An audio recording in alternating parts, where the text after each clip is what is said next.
Assalamu alaikum, welcome to the Medic course. I am Dr. Kinza. In the previous lecture, we have covered 22 BCQs of a dental pulse from orthodontic section biomechanics.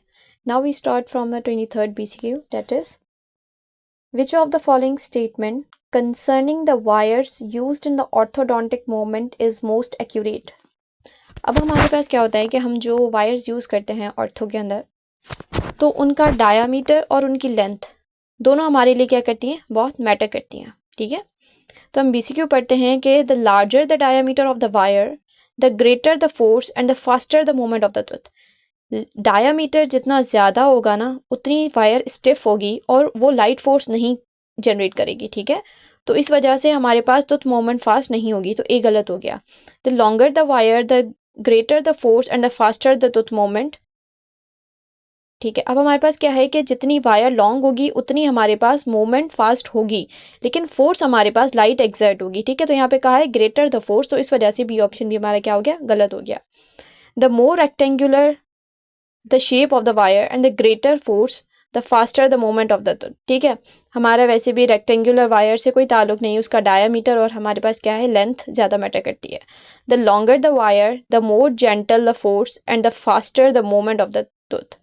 ये option देखें, wire जितनी long होगी कह रहे हैं, force gentle होगी और faster होगी टूथ मूवमेंट में। बी और डी के अंदर, ऑप्शन के अंदर देखें, सिर्फ यही डिफरेंस है कि उसने क्या कहा है कि जेंटल फोर्स होगी, लॉन्गर होगी वायर, जो बिल्कुल सही बात है। ठीक है, जबकि हमारे पास बी ऑप्शन में क्या था कि जितनी हमारे पास वायर लॉन्ग होगी तो फोर्स ग्रेटर होगी। नहीं, ऐसा नहीं होता। ठीक है, तो हमारे पास 23rd का आंसर क्या है, correct, D. In which orthodontic movement utmost control is required. ठीक है, वो हमारे पास क्या होगा, इंट्रूजन हो गया। हमने लास्ट लेक्चर में भी बहुत अच्छे से पढ़ा था, बार बार हमने इस चीज़ पे एम्फसाइज किया था कि इंट्रूजन जो है वो बहुत मुश्किल से जो है ना पहले जो है अटेन होती थी। उसके बाद हमने ये कंक्लूड किया कि 10 to 20 ग्राम अगर फोर्स देंगे, जो बहुत ही मिनिमम फोर्स है, ठीक है, तो फिर हमें क्या है, इंट्रूजन मिल जाएगी। तो इस वजह से हमें अटमोस्ट जो है ना कंट्रोल की ज़रूरत होती है इसके अंदर। थोड़ी सी भी फोर्स ऊपर नीचे हुई, इंट्रूजन हमें नहीं मिलेगी। Dominant moment of root with relatively less moment of the crown, ये हमने भी, ठीक है, ये हमारे पास हमने लास्ट में किया था डिस्कस कि हमारे पास क्या है कि मोर जो है ना मोमेंट ऑफ द टूथ, हमें क्या है, टूथ की मोमेंट चाहिए, क्राउन की मोमेंट बहुत ही कम चाहिए। सही है, relatively less moment of the crown as compare to the root. तो ये हमारे पास क्या होता है, टॉक क्रिएट होता है। टॉक जब भी हमारे पास क्रिएट होता है उसमें रूट की मूवमेंट होती है as compare to the crown. तो 25th का आंसर हमारे पास क्या होगा, बी। द रिलेटिव मीजियल और distal angulation of the crown and the root along the line of the occlusion. कह रहा है लाइन ऑफ अक्लूजन से हमने देखा कि क्राउन और रूट दोनों मीजियल या डिस्टल जो है ना, एंगुलेशन रिलेटिव पूछ रहा है कि लाइन ऑफ अक्लूजन से हमारे पास मीजियल या डिस्टल जो है ना, क्राउन और रूट की मूवमेंट हो रही है, तो इसको हम क्या कहेंगे, इसको हम क्या कहेंगे, टिपिंग कहेंगे। सो 26 का आंसर क्या होगा, B. In the translation centre of rotation is at. Translation क्या होती है, बॉडीली मूवमेंट होती है। क्या होती है, बॉडीली मूवमेंट होती है। तो इस लिहाज से हमारे पास क्या होता है कि हमारे पास सेंटर ऑफ रोटेशन क्या होता है, हमारे पास इन्फिनिटी पर होता है। हमारे पास ऑप्शन क्या है, apical 1/3, coronal 1/3, infinity and apex. C option is the correct answer. हमारे पास ट्रांसलेशन के अंदर सेंटर ऑफ रोटेशन हमारे पास क्या होता है, इन्फिनिटी पर मिलता है। और हमेशा याद रखिएगा कि जब आपने सेंटर ऑफ रेजिस्टेंस, एक हमारे पास फिक्स पॉइंट होता है, तो जब भी हमें बॉडी या बॉडीली मूवमेंट या फिर ट्रांसलेशन चाहिए होती है ना, ठीक है, एक ही बात है बॉडीली मूवमेंट या ट्रांसलेशन, तो इन दोनों के इन हमारे पास क्या होता है कि सेंटर ऑफ रेजिस्टेंस पे हमें फोर्स अप्लाई करनी पड़ती है, तभी हमारे पास क्या होता है, हमें बॉडीली मूवमेंट मिलती है। फोर्स हम कहाँ लगाते हैं, सेंटर ऑफ रेजिस्टेंस पे, और सेंटर ऑफ रोटेशन हमारा कहाँ होता है, इन्फिनिटी पे। तो हम यहाँ पे देख लेते हैं कि सेंटर ऑफ रोटेशन जो है वो डिफरेंट डिफरेंट मोमेंट्स के अंदर हमें कहाँ मिलेगा। ठीक है, ये आपको याद होना चाहिए, कोई भी मोमेंट आपसे पूछ सकते हैं। तो हम देखें अगर, तो हमारे पास क्या है कि सेंटर ऑफ रेजिस्टेंस हमारे पास फिक्स पॉइंट है। ठीक है, अब सेंटर ऑफ रोटेशन को देखते हैं। अनकंट्रोल टिपिंग की बात करते हैं सबसे पहले। अनकंट्रोल टिपिंग में आप हमेशा याद रखिएगा, अनकंट्रोल्ड है ना चीज़, जब भी कोई चीज़ कंट्रोल से बाहर होती है ना, तो वो अपोजिट ही जा रही होती है। क्या होती है, जैसा आप चाहते हो वो अपोजिट ही जा रही होती है, तभी हम कहते हैं कि ये अनकंट्रोल्ड है। सही है। तो हम आप ऐसे याद रखिएगा कि इसमें हमारे पास अनकंट्रोल टिपिंग के अंदर क्राउन और रूट दोनों अपोजिट डायरेक्शन में मूव कर रहे होते हैं। ठीक है, हमारे पास क्या है, crown moves in the direction of the force and root goes the opposite. Crown की मूवमेंट जो होती है ना, फोर्स की डायरेक्शन में होती है। फोर्स अगर आप लगा रहे हो कि लिंगुअली क्राउन मूव करे तो लिंगुअली ही करेगा, अगर आप लेबियली करना चाहते हैं तो लेबियली करेगा। लेकिन आप याद रखिएगा अनकंट्रोल टिपिंग के अंदर रूट आपकी अपोजिट डायरेक्शन में मूव करेगी, इस वजह से ही इसको अनकंट्रोल कहा गया है। अब आती है हमारे पास मेन बात क्या होती है, सेंटर ऑफ रोटेशन की। तो centre of rotation slightly apical to the centre of resistance. ठीक है, आप फिगर में भी देखें, जो एक्स है, ठीक है, एक हमारे पास एक्स है जो सर्कल के अंदर है, ठीक है, जो रेड से मार्क हुआ हुआ है, वो सेंटर ऑफ रेजिस्टेंस है हमारा। और जो हमारा वैसे ही एक्स है वो हमारे पास हमें क्या शो कर रहा है, हमें सेंटर ऑफ रोटेशन जो करे स्लाइटली है, ठीक है, स्लाइटली अपाइकल है to the centre of, slightly apical है to the centre of resistance. ठीक है, या फिर आप ऐसे भी कह सकते हो कि near to the centre of resistance. अब हमारे पास आ जाता है कंट्रोल टिपिंग। कंट्रोल टिपिंग में हमारे पास क्या होता है कि इसमें हमारे पास रूट अपनी जगह पर रहती है, सिर्फ और सिर्फ क्राउन की मूवमेंट होती है, तभी हम कहते हैं ये कंट्रोल टिपिंग है। सही है, क्राउन हमारे पास फोर्स की डायरेक्शन में मूव कर रहा होता है, लेकिन हमारा कंट्रोल आ जाता है रूट पर और रूट की मूवमेंट नहीं होती। तो हमारे पास इधर सेंटर ऑफ रोटेशन हमें क्या मिलेगा, apically away from the centre of the resistance. ठीक है, ये पिक्चर देखें, हमारे पास सेंटर ऑफ रेजिस्टेंस बीच में आ गया रेड वाला, उसके बाद अब कितनी दूर जाकर ना एपेक्स पे हमें क्या मिल रहा है, सेंटर ऑफ रोटेशन मिल रहा है। ठीक है, तो हमारे पास क्या है कि ये हमारे पास अवे है, away, apically away from the centre of resistance. Bodily movement, bodily movement का हमने पहले भी पढ़ा था कि क्या है, ये हमारे इन्फिनिटी भी होता है। ठीक है, इन्फिनिटी होता है, और आप पिक्चर को देखें तो हमारे पास क्या है, सेंटर ऑफ रोटेशन एक्स देखें, एपेक्स से भी बाहर, इन्फिनिटी भी हमारे पास सेंटर ऑफ रोटेशन शो कर रहा है। ये जो हम इन्फिनिटी, एपेक्स और ये चीजें कह रहे हैं ना, ये हम सेंटर ऑफ रेजिस्टेंस के कंपैरिजन में कह रहे हैं। ठीक है, आप याद रखिएगा कि फिक्स पॉइंट है ना, उससे कंपेयर किया जा रहा है। अब रूट टॉर्क की बात हो रही है ना, रूट टॉर्क की बात में हमारे पास क्या होता है कि अपोजिट हो जाता है। क्या हो जाता है, अपोजिट हो जाता है। लाइक टिपिंग के अंदर आपको क्या मिल रहा था, एपेक्स की तरफ मिल रहा था ना सेंटर ऑफ रोटेशन, कंट्रोल के अंदर थोड़ा सा करीब था, अनकंट्रोल के अंदर थोड़ा सा करीब था सेंटर ऑफ रेजिस्टेंस के, फिर कंट्रोल हुआ तो बहुत दूर चला गया, फिर बॉडीली मूवमेंट में तो चलो इन्फिनिटी पे चला गया। अब रूट टॉर्क में क्या होगा, अपनी डायरेक्शन ही बदल लेगा। ठीक है, उसने क्या करना है, टॉर्क करना है ना, टॉर्क में क्या होगा, वो क्राउन की तरफ आ जाएगा। ठीक है, ये हमारे पास क्या है कि हमारे पास root apex moves more than the crown. ठीक है, हमारे पास जाहिर सी बात है, रूट टॉर्क नाम से ही पता लग रहा है, तो इसमें हमारे पास जो है ना रूट की मूवमेंट ज्यादा होती है as compare to the crown. आप हमेशा याद रखिएगा, नाम में क्या आ रहा है, रूट टॉर्क, ठीक है, तो रूट की मूवमेंट ज्यादा होगी, और टिपिंग के अंदर हमारे पास क्राउन की जो है ना फोर्स की डायरेक्शन में मूवमेंट हो रही होती है, तो कंफ्यूज नहीं कीजिएगा दोनों चीजों को। और इसमें हमारे पास क्या होता है, सेंटर ऑफ रोटेशन हमारे पास जो है ना डायरेक्शन जो है ना वो ही चेंज कर लेता है, displaced in the other direction. ठीक है, हमारे पास क्राउन के चला जाता है। अब हमारे पास आ जाता है रोटेशन। ठीक है, rotation of the tooth is about it's long axis, अपने दांत अपने ही लॉन्ग एक्सिस के अराउंड क्या है, रोटेट कर रहा होता है। तो इसमें हमारे पास सेंटर ऑफ रोटेशन जो होता है ना, वो सेंटर ऑफ रेजिस्टेंस पर ही होता है। ठीक है, सेंटर ऑफ रोटेशन और सेंटर ऑफ रेजिस्टेंस एग्जैक्ट हमारे पास क्या होते हैं, सेम ही होते हैं, सेम मतलब सेम जगह पे होते हैं, फिक्स्ड। तो हमने काफ़ी अच्छे से जो है ना देख लिया है कि हमारे पास डिफरेंट जो है मोमेंट्स के अंदर हमारे पास सेंटर ऑफ रोटेशन हमें कहाँ मिलेगा। सही है, तो 27 BCQ हमें क्लियर होना चाहिए। अब 28 BCQ है, hyalinization of the periodontal ligament due to the excessive orthodontic force results in undermining resorption. Last lecture में हमने बहुत अच्छे से किया है, और हेलेनाइजेशन को याद करते ही आपको अब जहन में आ जाना चाहिए कि अंडरमाइनिंग रेजॉर्प्शन होती है इसके अंदर। Which of the following is an intramatrix procedure. ठीक है, इंट्रामेट्रिक्स प्रोसीजर, हमारे पास इंट्रामेट्रिक्स प्रोसीजर होता है, मैट्रिक्स प्रोसीजर होता है। हमारे पास इंट्रामेट्रिक्स प्रोसीजर में क्या होता है, कोर ऑफ द जो मैंडिबल है ना, उसकी मूवमेंट को जो है ना, उसका उसकी रोटेशन देख रहे होते हैं with respect to the soft tissues. ठीक है, या फिर हमारे पास मैंडिबुलर प्लेन कह सकते हैं। तो हमारे पास आंसर अगर हम देखें, rotation of mandibular base in relation to the cranium, तो ये आंसर नहीं होगा। हमने क्या कहा था कि core of mandible to the MP, mandibular plane, MP और कोर ऑफ द मैंडिबल की जो हमारे पास रोटेशन होती है उसको हम कहते हैं इंट्रामेट्रिक्स। ठीक है, और मैट्रिक्स क्या होता है, एमपी और बेस ऑफ द क्रेनियम। तो बी ऑप्शन को देखे, rotation of the mandibular plane in relation to the cranium, ये आ गया दोबारा, MP with respect to the cranium, तो ये हमारे पास मैट्रिक्स रोटेशन होती है। सी हमारे पास क्या है, rotation of the mandibular plane, MP relative to the core of the mandible. ठीक है, तो ये हमारे पास करेक्ट ऑप्शन है कि हमारे पास इंट्रामेट्रिक्स प्रोसीजर किसको कहा जाता है, मैंडिबुलर प्लेन से रिलेटिव हमारे पास जो कोर ऑफ द मैंडिबल की मूवमेंट हो रही होती है। बेसिकली इसमें कोर ऑफ द मैंडिबल जो है ना उसकी जो रोटेशन है ना with respect to the soft tissues उसके बारे में बात की गई है। The incisor overjet is increased for a class 2 case that is undergoing treatment. The reason is, ठीक है, हमारे पास क्या है कि क्लास 2 का एक पेशेंट आया है और हम उसका ट्रीटमेंट कर रहे हैं। अचानक से क्या हुआ, उसका जो है ना ओवरजेट जो है ना वो बढ़ गया। ओवरजेट बढ़ गया तो क्या हुआ होगा, क्या रीजन होगा, लॉस ऑफ एनकरेज होगा।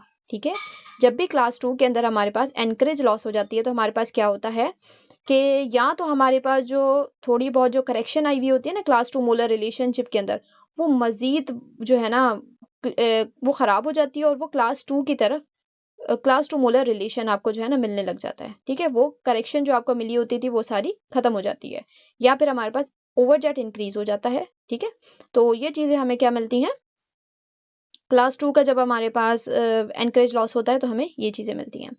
इन the stationary anchorage, anchorage is obtained from, stationary anchorage से हमारे पास स्टेशनरी एनकरेज हम कब लेते हैं, जब हम बॉडीली मूवमेंट करवाते हैं। ठीक है, तो हम स्पेशली इसमें वो दांत लेते हैं जो हमारे पास क्या होते हैं, स्टेबल होते हैं। क्या होते हैं, स्टेबल होते हैं।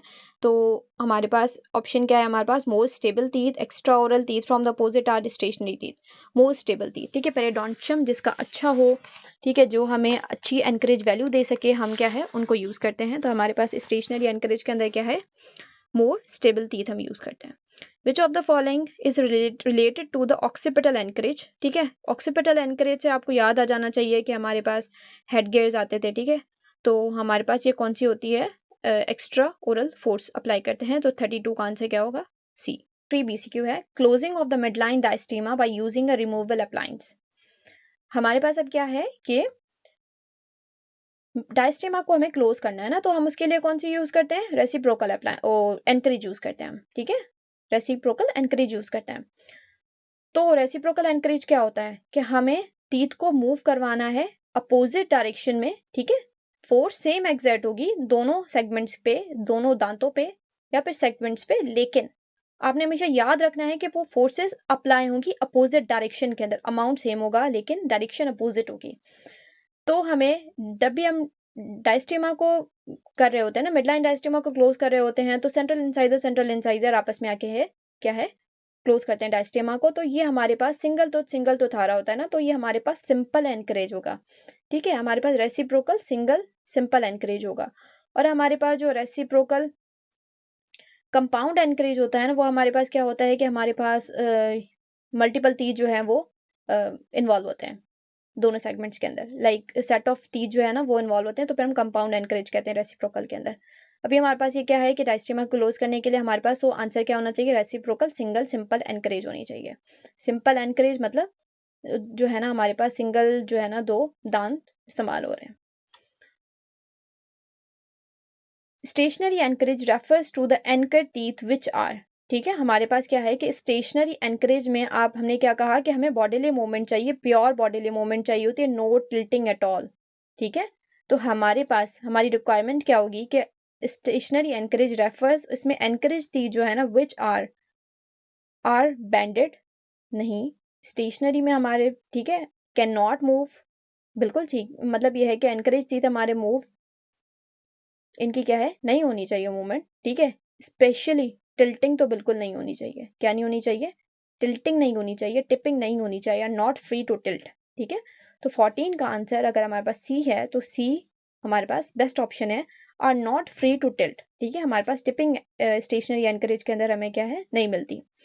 Reinforced anchorage example is, reinforced anchorage हमें किससे मिलती है, तो ये हमारे पास ये बाइट प्लेन है, interior posterior bite plane, incline plane. ठीक है, इंक्लाइन प्लेन या फिर इलास्टिक्स जो है ना ये हमें क्या कहते हैं, देते हैं रीइंफोर्स्ड एनकरेज देते हैं। Encourage is better provided by elastics, कौन से, जो क्रॉस बाइट को हम क्लोज करने के टाइम जो है ना इलास्टिक्स यूज करते हैं, तो वो भी हमें रीइंफोर्स्ड एनकरेज देते हैं, और इंक्लाइन प्लेन भी। हमारे पास है 36 PCQ। Encourage is better provided by single rooted teeth, multi rooted teeth, narrow rooted teeth, small rooted teeth. ठीक है, हमारे पास एनकरेज जो है ना बेहतरीन हमें मिलता है मल्टी रूटेड टीथ से। जितना हमारे पास पीडीएल स्पेस ज्यादा होगा, पीडीएल वैल्यू हमारी ज्यादा होगी, उनकी उतनी हमारे पास एनकरेज वैल्यू क्या है, हमारी अच्छी आती है। सो बी ऑप्शन होगा 36 BCQ का। 37 हमारे पास क्या है, विच of the following is not inter maxillary encourage. हमारे पास दो तरह की जो है ना इंटर मैक्सिलरी एनकरेज होती है, एक होती है intra maxillary encourage. Inter maxillary encourage के आप अपोजिट टीथ से जो है ना, वो अपोजिट आर्च से एनकरेज ले रहे होते हैं। ठीक है, वो हमारे पास कौन सी आ जाती है, इंटर मैक्सिलरी एनकरेज। एक होती है इंट्रा मैक्सिलरी एनकरेज के आपने मूवमेंट भी एक ही आर्च के अंदर करवानी है और आप जो है एनकरेज भी उसी आर्च से ले रहे हो। लाइक अपने मैक्सिलरी में मूवमेंट करवानी है तो मैक्सिलरी से ही जो है ना, मैक्सिला से ही आप एनकरेज ले रहे हो, तो उसको इंट्रा कहेंगे। इंट्रा मतलब एक ही आर्च से। ठीक है, इंटर का मतलब क्या होता है, बिटवीन। ठीक है, तो हम क्या करेंगे, अगर मूवमेंट एक आर्च में करवानी है तो अपोजिट से हम क्या करके एनकरेज लेते हैं। तो हमारे पास क्या है कि विच of the following is not inter maxillary encourage. ठीक है, कौन सा इंटर मैक्सिलरी एनकरेज हमें नहीं देगा। तो ऑप्शन पढ़ते हैं, maxillary incisors to maxillary molars. अब देखें, पहला ऑप्शन ही गलत आ गया ना। ठीक है, उसने एक्सेप्शन पूछी थी, नॉट पूछा था। हमेशा इन चीजों पे ध्यान दिया करें कि नॉट पूछा है या फिर एग्जैक्ट करेक्ट आंसर पूछा है, तो इसने एक्सेप्शन पूछी है। तो maxillary incisors to the maxillary molars हमारे पास क्या है, ये एक्सेप्शन के अंदर आएगा क्योंकि ये इंट्रा है, सेम आर्च है ना। मैक्सिलरी इंसाइजर्स में मूवमेंट करवा रहे हो और मैक्सिलरी मोलर से ले रहे हो, तो ये चीज हमारे पास क्या है, एक्सेप्शन आ जाएगी। ये हमारे पास करेक्ट ऑप्शन है। बाकी सही ऑप्शन क्या है कि maxillary incisors to mandibular molars. ठीक है, ये इंटर आ गया, इंटर मैक्सिलरी ना बिटवीन आर्च आ गया। बैकर्स भी हमारे पास, अब याद रखिएगा, बैकर्स भी जो है ना इंटर मैक्सिलरी आर्च होता है। ठीक है, जब कुछ लोगों को बेकिंग वगैरह का शौक होता है, ठीक है, तो वो जब मेच्योर हो जाते हैं, इंटर पास आउट हो जाता है, तो इंटर पास आउट के बाद उनको टाइम मिलता है जब तक यूनिवर्सिटी में एडमिशन हो। ठीक है, तो तब वो जो है ना बेकिंग वगैरह सीखते हैं। तो इससे याद रखिएगा कि इंटर इंटर जो है ना, इंटर की बात करते हैं ना, तो बेकर्स एनकरेज इंटर मैक्सिलरी के अंदर आता है। When anchor unit is allowed to tip it is called. तो ये हमारे पास क्या आएगा, सिंपल एनकरेज आएगा। इसको हम पहले भी देख चुके हैं। Simple anchorage refers to, simple anchorage हमारे पास क्या होता है, क्लोजर बाय द टिपिंग। सही है, हमारे पास क्या होता है, क्लोजर बाय द टिपिंग हमारे पास सिंपल एनकरेज के अंदर आता है। इसमें हमारे पास टिपिंग होती है। सही है, और हमारे पास बी के क्या है कि closure by the bodily movement, ये हमारे पास स्टेशनरी एनकरेज होता है। सिर्फ और सिर्फ टिपिंग से हमारे पास क्लोजर होना है तो वो हमारे पास टिपिंग जो है ना, उसको सिंपल एनकरेज कहा जाता है, जिसमें सिर्फ और सिर्फ टिपिंग होना। टिपिंग एक मतलब सिंपल सी मूवमेंट है, इजीली मूवमेंट है। मोस्ट जो है ना, मोस्टली हम जो है ना टिपिंग दांतों की हमें मिलती है जब ये ऑर्थोडोंटिक मूवमेंट करवा रहे होते हैं। तो इसलिए आपसे आप ये देखा कि एक सिंपल सी मूवमेंट है, तब ये क्लोजर होगी बाय टिपिंग। और जब बॉडीली मूवमेंट होगी तो वो stationary. Reciprocal anchorage is exhibited by. ठीक है, रेसिप्रोकल एनकरेज आपको कैसे एग्जिबिट होगी ना, split expansion appliance, B inter maxillary elastics, D intra arch elastics. तो आप याद रखिएगा कि रेसिप्रोकल एनकरेज में हमने क्या पढ़ा था कि इक्वल फोर्स लगेगी। ठीक है, लेकिन अपोजिट डायरेक्शन के अंदर, दोनों सेगमेंट्स में, दोनों दांतों के अंदर, दोनों सेगमेंट्स के अंदर हमारे पास क्या है, सेम फोर्स लगेगी अपोजिट डायरेक्शन के अंदर। तो हमारे पास इसका करेक्ट ऑप्शन होगा 40 का ए। ठीक है, हमारे पास 40 का आंसर क्या होगा, A. Split expansion appliance, split expansion appliance हमारे पास क्या करता है, ये एक्सपेंशन करता है जॉ की। ठीक है, जॉ को अपोजिट डायरेक्शन में मूव करवाकर। The type of encourage in which two groups of teeth move in equal and opposite direction. ये तो इतनी बार जो है ना डेफिनेशन रिपीट की है, तो सबको क्वेश्चन पढ़ते ही याद आ जाना चाहिए कि ये क्या है, रेसिप्रोकल होगी। ठीक है, 41 का आंसर क्या होगा, बी। 42 हमारे पास आती है बैकर्स एनकरेज। ठीक है, हमने अभी भी पढ़ा बैकर क्या है, बेकिंग कब करता है बंदा, जब इंटर पास आउट कर लेता है, उसके पास फ्री टाइम होता है। तो Baker's anchorage is a type of inter maxillary anchorage. 42 का आंसर क्या होगा, B. Reciprocal anchorage is offered by. Reciprocal anchorage हमें कौन ऑफर करता है, activator, inter maxillary elastics, maxillary expansion appliance, या फिर हमारे पास कैटलिन्स अप्लायंस। तो हमारे पास, हमने पहले भी आया था कि हमारे पास क्या था, स्प्लिट एक्सपेंशन अप्लायंस। जो एक्सपेंशन करवा रहे होते हैं, मैक्सिलरी एक्सपेंशन अप्लायंस जो होते हैं, वो अपोजिट डायरेक्शन में मूव करते हैं। जाहिर सी बात है, हमारे पास पैलेटल सुचर होता है इन बिटवीन, तो जो है ना, वो पैलेटल सुचर से हमारे पास एक्सपेंशन करवा रहे होते हैं ना, तो अपोजिट डायरेक्शन में जो है हमारे पास मूवमेंट हो रही होती है। तो हमारे पास 43 का आंसर क्या होगा, सी, मैक्सिलरी एक्सपेंशन हमें रेसिप्रोकल एनकरेज देता है. The greatest advantage of using extra oral encourage is that, हमारे पास जो है ना ग्रेटेस्ट एडवांटेज जो है कि हम एक्स्ट्रा ओरल एनकरेज यूज करें, वो हमारे पास क्या होना चाहिए, more force can be applied. कह रहे हैं कि आपको जो एक्स्ट्रा ओरल एनकरेज लेते हैं उसका क्या फायदा होगा ना, वो ज्यादा फोर्स अप्लाई करता है, मोर फोर्स.